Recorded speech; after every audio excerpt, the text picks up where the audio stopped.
From Lucknow. আমরা কালকে এইটাই ছিলাম, JN ব্যাংকুয়েট, খারাপ না, ওই 1200 টাকা করে রুম ভাড়া নিয়েছে। এটা আসলে একটা বিয়ে বাড়ি, কিন্তু অসময় এই আমাদের মধ্যে লোককে ভাড়াটা দেয়। তো চলুন এগিয়ে যেতে থাকি। আজকে যাব আগ্রা ছেড়ে বেরিয়ে যাব। সকালবেলা আগ্রাটা টানবো, মানে টানবো বলতে কি আগ্রা অবধি যাব, আশা করছি আগ্রা 12টার মধ্যে ঢুকে যাব। আর এখন টাইম হয়েছে 5টা 5,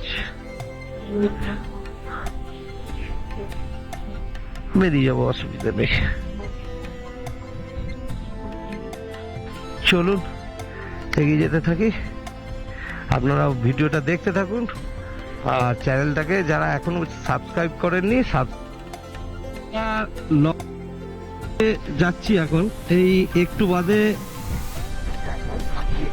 আগ্রা লখনৌ এক্সপ্রেসওয়ে ধরে নেব, ওইটা দিয়ে এখন আগ্রা যাব।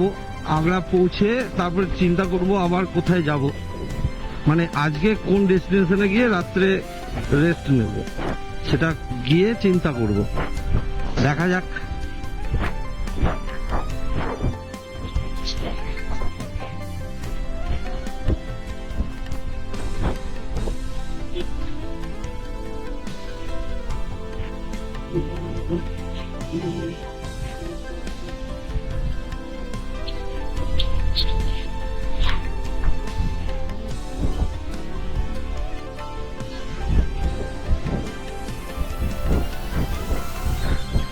এই যে এটা হলো Agra Lucknow expressway entry point. এই যে দেখুন, आगरा लखनऊ एक्सप्रेसवे में आपका स्वागत है। হ্যাঁ এইটা, চলুন এই এখান থেকে শুরু হলো।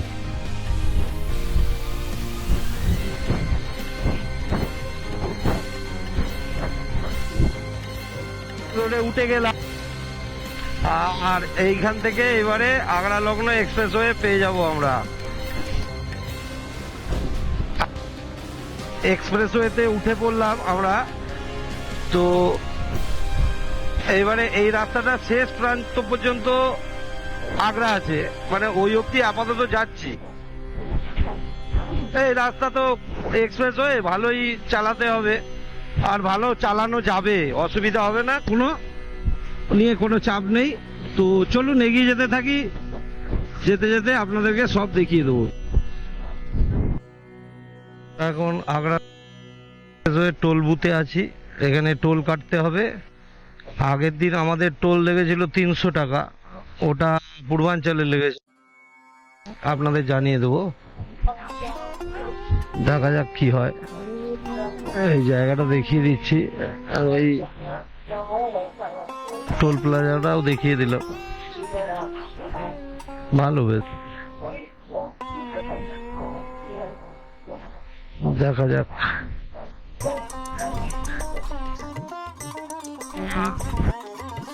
দিয়েই যাচ্ছি, মানে আগ্রা লখনৌ এক্সপ্রেসওয়ের উপর দিয়ে।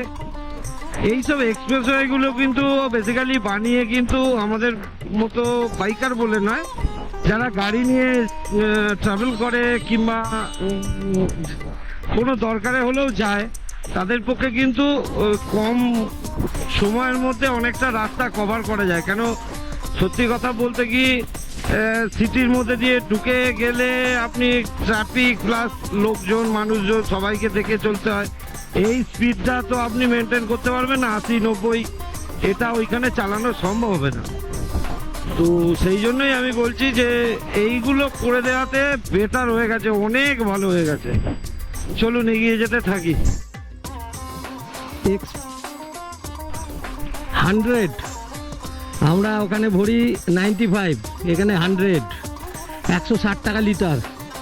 দেখি এই জীবনে প্রথম ভরছি, দেখি কি রিপোর্ট কি আসে, তারপরে আপনাদেরকে এর রিভিউটা দেব XP 100-এর। ঠিক আছে,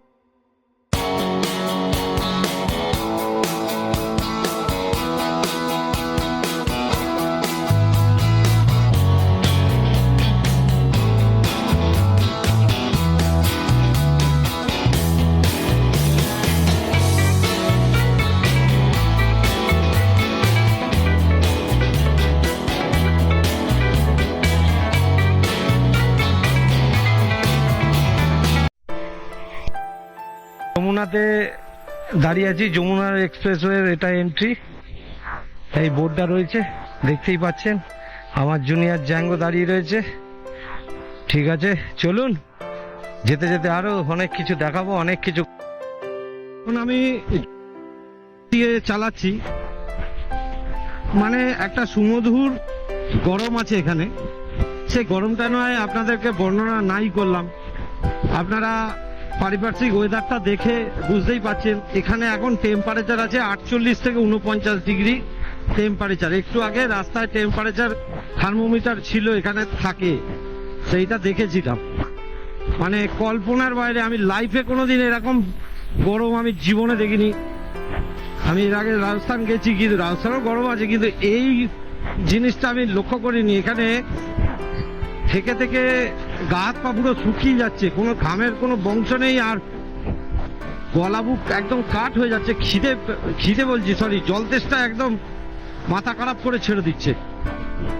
যাই হোক, চলুন এগিয়ে যাই, আর কি করা যাবে। 4:30 বাজে, আমরা নয়ডা ঢুকছি। আমরা নয়ডা ছেড়ে বেরিয়ে যাবো, আমি নয়ডা থাকবো না। তো এখন এইদিকে অনেক নতুন নতুন বিল্ডিং হয়েছে, আগে ছিল না কিন্তু এগুলো। আমি এর আগেও যখন এসেছিলাম আমি দেখতে পাইনি। এই যমুনা এক্সপ্রেস, আর 17 কিলোমিটার বাকি। যমুনা এক্সপ্রেস শেষ হয়ে যাবে 17 কিলোমিটার বাদে। চলুন এগিয়ে যেতে থাকি। একটু তেল নিতে হবে, তেলের অবস্থা ভালো নেই।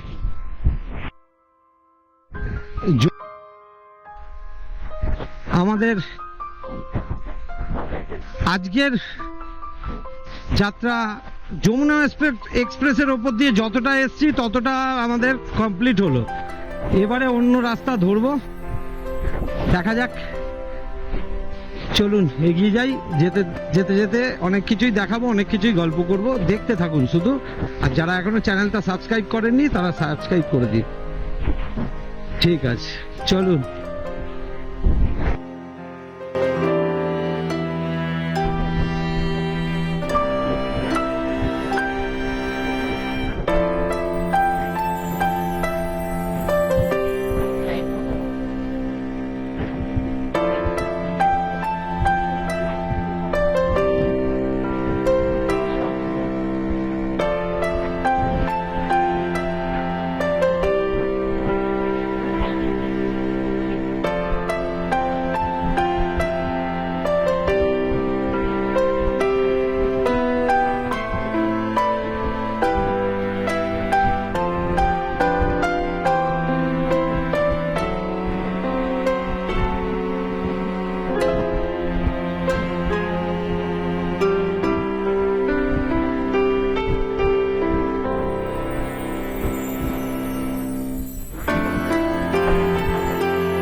এই রাস্তাটার উপরে ওই নয়ডার ক্রিকেট স্টেডিয়ামটা পড়বে, দেখতে পাবে।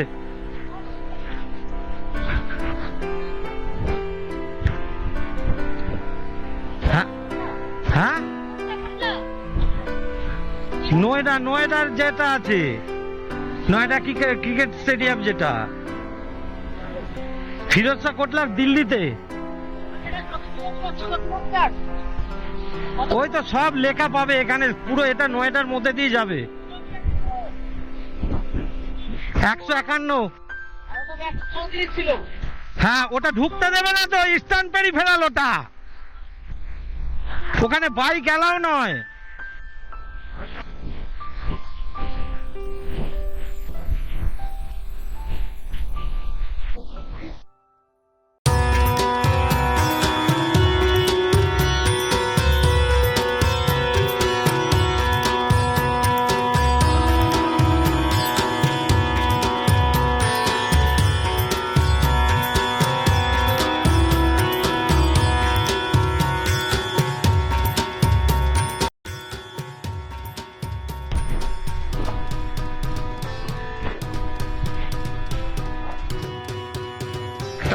রিস্ক যে ইস্টার্ন পেরিফেরাল দিয়ে যাব, দেখি, সবাই বললো দূর চলে যান, কিছু হবে না।